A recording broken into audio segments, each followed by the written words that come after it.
बिस्मिल्लाहिर्रहमानिर्रहीम। अस्सलाम वालेकुम। आज आप सुनेंगे मैं कौन हूँ कि एपिसोड नंबर 2। और हमारी ख्वाहिशात कितनी महदूद हैं, हमारी मायूसी कितनी लामहदूद है। आज की ये कहानी आपके ऊपर ही बहुत अच्छे तरीके से वाज़ा करेगी। वीडियो को एंड तक ज़रूर देखिएगा। नुक्ते का कैदी। 5 सितंबर 1977। इस दिन अमरीकी खलाई तहकीक के इदारे नासा ने एक स्पेस प्रॉप को ज़मीन से खला की जानिब रवाना किया और उसे वॉयेजर 1 का नाम दिया गया। एक वॉयेजर 1 में कुछ ख़ास है।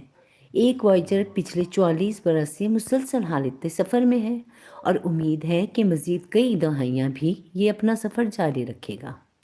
2020 के अख्तिताम पर यह ज़मीन से तकरीबन 24 अरब किलोमीटर की दूरी पर मौजूद था। ज़मीन से सबसे ज़्यादा दूरी पर मौजूद इंसानी बनाई हुई कोई भी चीज़ वॉयेजर 1 ही है। लेकिन ये वॉयेजर 1 की सबसे ख़ास बात नहीं है।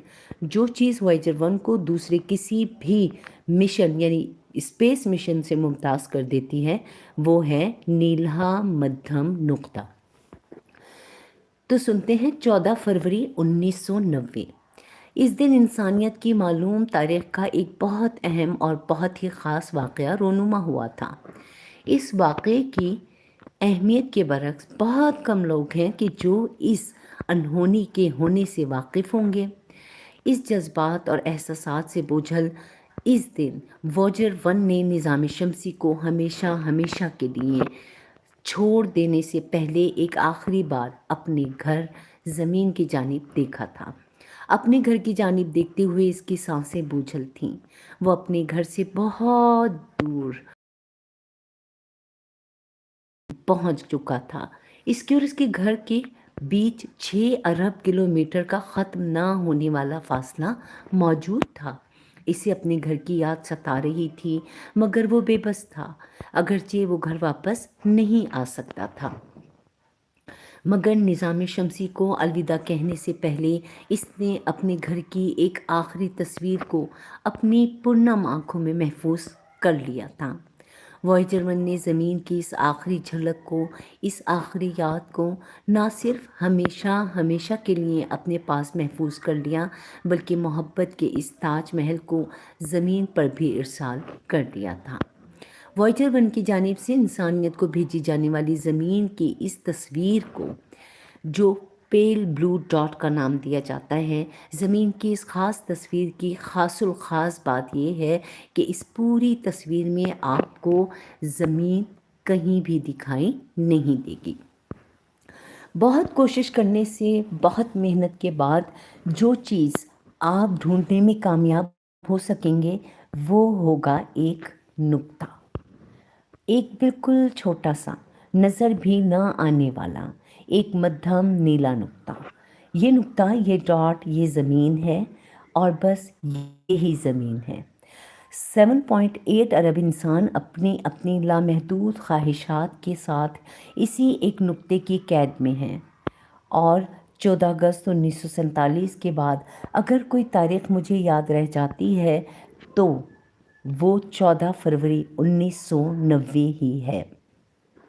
अव्वल ज़िक्र में इस कुर्रे अर्ज़ पर पाकिस्तान नाम का एक पूरा मुल्क मारी से वजूद में आया था, जबकि आखिर ज़िक्र ये पूरे का पूरा कुर्रे अर्ज़ ही कुर्रे अर्ज़ से एक मध्यम नीले नुक्ते में तब्दील हो गया। इस दिन इंसान की बनाई हुई एक मशीन अपनी मौजूद को आईना दिखा गई।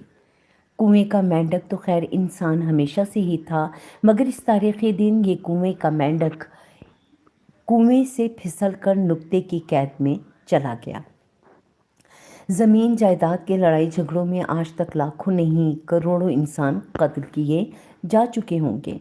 मुख्तलिफ रियासतों, ममालिक और तहज़ीबों के माबैन होने वाले तमाम फसादात और लड़ाई झगड़ों का सबसे बड़ा सबब बस यही रहा होगा कि किसी भी तरह इस एक नुक्ते पर अपने हिस्से में इजाफ़ा किया जाए, यानी मज़ीद मालो दौलत, मज़ीद ज़मीन ख़रीद ली जाए, अपने असरो रसूख को बढ़ाया जाए।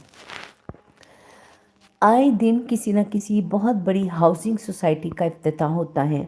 ऊंची से ऊंची इमारतें बनाने की दौड़ लगाई जाती हैं। बुर्ज खलीफा, शंघाई टावर, क्लॉक टावर या फिर आईफल टावर। दीवारें चीन अपनी लंबाई के लिए मशहूर है तो अहराम मिस्र अपनी देवहैकल जिसामत के लिए। बड़े बड़े समंदरों से लेकर माउंट एवरेस्ट और केटू तक ये सब कुछ इसी एक नुक्ते पर मौजूद है। और फिर मैंने तो ये भी सुना है कि हमारे इसी एक नुक्ते पर वर्ल्ड टूर भी लगते हैं। हद तो यह है कि इस नुक्ते के आधे कैदी इस खुशफहमी में मुब्तला हैं कि वो ज़िंदगी में कामयाबी हासिल कर चुके हैं, जबकि इन आधों की इसी खुशफहमी से मुतासिर होकर बाकी के आधे इस गलत फहमी का शिकार हो चुके हैं कि वो ज़िंदगी में नाकाम हैं।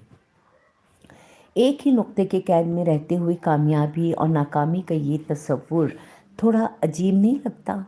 बहरहाल ये तसव्वुर ज़मीन से तकरीबन 6 अरब किलोमीटर की दूरी से कैमरे की आँख ने महफूज किया। इस फासले में महज चंद मिनट की नूरी मुसाफत का इजाफा भी इस नुक्ते पर मौजूद 7.8 अरब इंसानों की ज़िंदगियों को ख़तरे में डाल सकता है। निज़ाम शमसी की इंतहा से पहले ही हमारी ये ज़मीन ख़त्म हो जाती है, दिखाई देना बंद हो जाता है, जबकि कायनात का तो अभी अच्छे से आगाज़ भी ना हुआ होगा। बुनियादी तौर पर हमारे इस पूरे निज़ाम शमसी यानी सोलर सिस्टम में सूरज को कलीदी हैसियत हासिल है। निज़ाम शमसी के कुल वज़न का तकरीबन 99.8% हिस्सा अकेले सूरज पर मुश्तमिल है।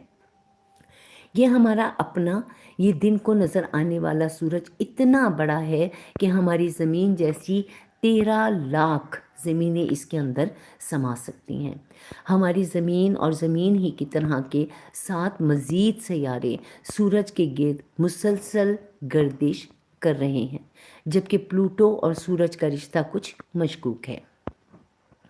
सूरज से ज़मीन का फासला तकरीबन 15 करोड़ किलोमीटर है, जबकि सूरज और निज़ाम शमसी के जो अपने सैयारे हैं ना, जैसे आखिरी सैयारे नेपच्यून के बीच तकरीबन 4.5 अरब किलोमीटर की दूरी पाई जाती है। अब ये भी देखें कि ये बताया जाता है कि सूरज अपने पूरे कुंबे को लिए किसी अनजानी मंजिल की जानिब जो है वो गामज़न है। हमारे निज़ाम शमसी के सबसे करीबी सितारे को जो अल्फ़ा सेंट्री है का नाम दिया जाता है, और ये नज़दीक तरीन सितारा भी हमसे इतनी दूर है कि अगर हम आज अभी और इसी वक्त रोशनी की रफ्तार तकरीबन 3 लाख किलोमीटर फ़ी सेकंड से अपने सफ़र का आगाज़ कर दें, तब भी हमें इस सितारे तक पहुंचने में कम से कम 4 साल लग जाएंगे। जबकि सबसे बड़ा सितारा जिसे साइंसदान ढूंढने में कामयाब हुए हैं, इसे वाई स्क्वायटी कहते हैं, यानी वाई स्क्वायटी के इस नाजुक अंदाम नाम पर मत जाइए। ये सितारा बड़ा है, बहुत बड़ा है। हमारा सूरज अपने अंदर 13 लाख ज़मीनें छुपा लेने की सलाहियत रखता है, मगर यही सूरज वाई स्क्वायटी के सामने बिल्कुल शर्मिंदा सा खड़ा है और नज़र भी तो कहीं नहीं आ रहा। ये इतना बड़ा है कि ये हमारे सूरज जैसे 3.7 अरब सूरज एक ही बार में निगल सकता है। तो फिर हमारी ज़मीन जैसी कितनी ज़मीनें इसमें समा जाती होंगी। बताया जाता है कि लातादाद सितारे आपस में एक झुंड की शक्ल में रहते हैं। सितारों के इस बहुत बड़े झुरमुट को कहकशां यानी गैलेक्सी का नाम दिया जाता है। हम और हमारा निज़ाम शमसी जिस कहकशां का एक हिस्सा है, इसे मिल्की वे कहते हैं। मिल्की वे इतनी बड़ी है कि इसके एक किनारे से दूसरे किनारे तक पहुंचने में रोशनी को अपनी बेपनाह रफ्तार के बावजूद 1 लाख साल लग जाते हैं। एक अंदाजे के मुताबिक मिल्की वे में 100 से लेकर 400 अरब तक निज़ाम शमसी मौजूद हो सकते हैं। ये वो मकाम है कि जहाँ पर हमारे सूरज को आंखें दिखाने वाले वाइस्क्वायटी की अपनी भी सिट्टी गुम हो जाती है। ये वो मकाम है कि जहाँ पर हर सितारा अपनी इनफरादी हैसियत और मर्तबा खो बैठता है। मिल्की वे के नज़दीक तरीन जो कहकशां पाई जाती हैं, एंड्रोमेडा या इसे M31 का नाम दिया जाता है। ये नज़दीक तरीन कहकशां भी हमसे 25 लाख नूरी साल जो है उसकी मुसाफत पर वाक़ है। सबसे दूर मौजूद कहकशां जिसे साइंसदान किसी भी तौर पर देखने में कामयाब हुए हैं, वो GNZ11 कहलाती हैं, और ये हमसे दूर है और बहुत दूर है। 4 घंटों की नूरी मुसाफत से हमारी ये ज़मीन दिखाई देना बंद हो जाती है, जबकि GN11 हमसे 32 अरब नूरी साल की दूरी पर मौजूद है। कायनात का वो हिस्सा जिसे हम किसी भी तरह देख सकते हैं, काबिल मुशाहिदा कायनात कहलाता है। हमारी ये काबिल मुशाहिदा कायनात इतनी बड़ी है कि इसके एक किनारे से दूसरे किनारे तक पहुंचने में रोशनी को 93 अरब साल लग जाते हैं। अब ये भी बताया जाता है कि काबिल मुशाहिदा कायनात में 2000 अरब से ज़ायद कहकशाएँ पाई जाती हैं। ये वो मकाम है कि जहाँ पर अरबों सूरज निकल जाने वाली हर कहकशां भी अपना इनफरादी मकाम और हैसियत खो बैठती हैं। हमारी ज़मीन पर रेत के ज़रात की तादाद कम है, जबकि काबिल मुशाहिदा कायनात में सितारों की तादाद ज़्यादा है। इस काबिल मुशाहिदा कायनात से परे क्या चीज़ मौजूद है? Observable universe. इससे परे जो चीज़ भी मौजूद है वो हमसे इतनी दूर है कि रोशनी की महदूद रफ्तार के सबब हम इसे कभी नहीं देख सकेंगे। अलबत्ता काबिल मुशाहिदा कायनात से परे के बारे में आज हमारे पास दर्जनों नज़रियात मौजूद हैं। कुछ साइंसदानों का ख्याल है कि मगर एक मिनट, ये इंसान कौन है? क्या इंसानी इल्म में इस इंसान को जानने का भी कोई नज़रिया मौजूद है? आखिर काबिल मुशाहिदा कायनात से परे देखना इस इंसान के लिए इतना ज़रूरी क्यों है? अपने हमसाए से बेखबर इंसान इस कायनात से परे क्यों देखना चाहता है? क्या ये इंसानी ख्वाहिशात की लामहदूदियत पर एक दलील नहीं? आखिर एक महदूद और हकीर इंसान वजूद में यह लामहदूद तजस्सुस क्यों पाया जाता है? इंसान में मौजूद इस तजस्सुस और ख्वाहिशात की लामहदूदियत का सबब तो इस दुनिया के सियाने ही बेहतर बता सकते हैं। अलबत्ता काबिल मुशाहिदा कायनात से परे की चंद कहानियाँ मैं आपको सुना देता हूँ। कुछ साइंसदानों का ख्याल है कि काबिल मुशाहिदा कायनात से परे भी कायनात का फैलाव बिल्कुल इसी तरह जारी रहता है और मुकम्मल कायनात का हुजूम कम से कम 23,000 अरब नूरी साल है। जबकि एक राय ये भी है कि कुल कायनात इस काबिल मुशाहिदा कायनात से 1023 गुना बड़ी है। और फिर कुछ साइंसदानों का ख्याल है कि हमारी ये कायनात एक अकेली कायनात नहीं है। माहिर तबीयात के नज़रियात जो हैं उसके मुताबिक हमारी इस कायनात से परे मज़ीद 1.000 नाकाबिले काउंटेबल जो हैं अनकाउंटेबल ज़ीरो जो हैं वो हमारे सामने हैं। आप खुद देख सकती हैं कायनातें मौजूद हो सकती हैं और फिर इन कायनातों की तबई कवानीन भी एक दूसरे से मुख्तलिफ हैं। कायनातें ये तादाद कितनी तादाद है, कुछ खाम सा अंदाज़ा कर सकते हैं तो कर लीजिए।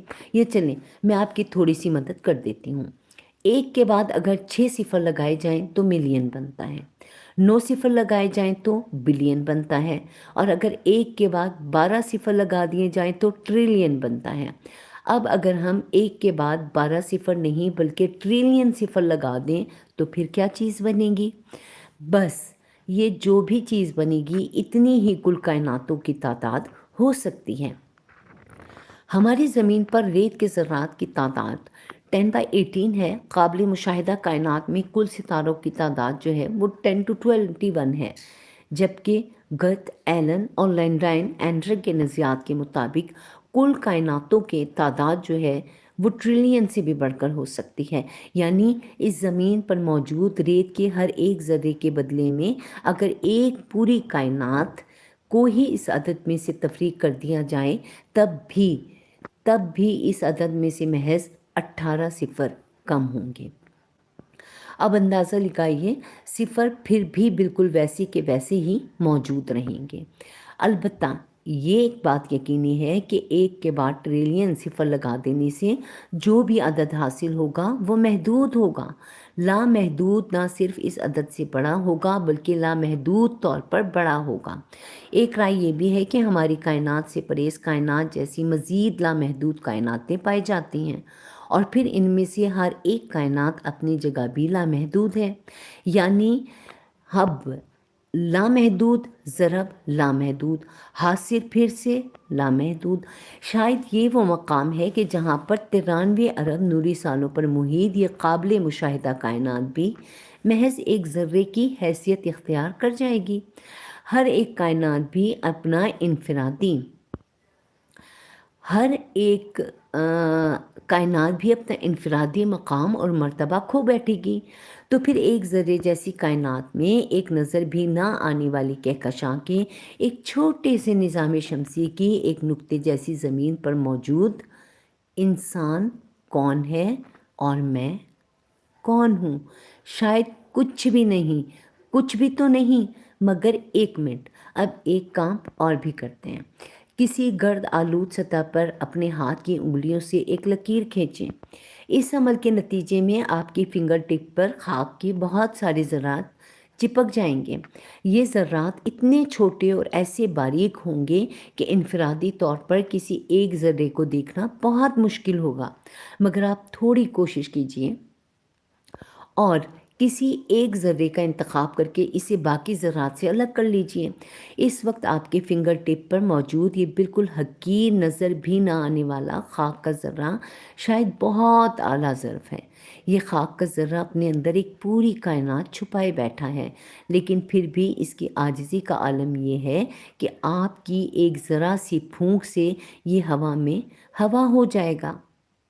بتایا جاتا ہے کہ خاک کے ایک حقیر نظر بھی نہ آنے والے ایک ذرے میں تقریباً، اب یہ آپ اندازہ لگا دیجئے، آپ کی اسکرین کے اوپر موجود ہیں تعداد آئٹمز موجود ہوتے ہیں۔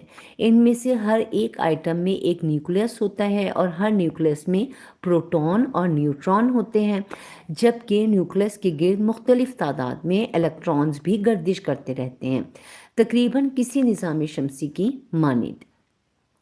ایٹم کی اس دنیا میں الیکٹران، پروٹون اور نیوٹرون کے سوا بھی بہت سے سب ایٹامک پارٹیکلز موجود ہوتے ہیں، اور وقت کے ساتھ ایٹم کی اس دنیا میں نئی نئی چیزیں دریافت ہوتی چلی جا رہی ہیں۔ تو کیا ریت کا ہر ذرہ اپنے اندر ایک مکمل کائنات چھپائے خاموش بیٹھا ہے؟ میری ایک مٹھی میں خاک کے کتنے ذرات سما جاتے ہوں گے؟ میری چہل قدمی کے دوران کتنی کائناتیں میرے قدموں تلے روندی جاتی ہوں گی؟ میری تو ایک پھونک سے ہی اربوں کائناتوں میں قیامت آ جاتی ہوگی نا۔ اگر میں اپنی ہتھیلی پر لا تعداد کائناتیں اکٹھی کر سکتا ہوں تو پھر میں کون ہوں؟ کیا میں ایک لامحدود بڑی کائنات میں زندہ ہوں اور میرے ہاتھوں میں خاک کے ذرات ہیں، یا پھر میں خود ایک ذرے میں موجود ہوں اور میری ہتھیلی پر اربوں کائناتیں بسیرا کرتی ہیں؟ ہر کائنات اگر ایک ذرے کی مانند ہے تو ہر ذرہ بھی اپنے اندر ایک مکمل کائنات چھپائے بیٹھا ہے۔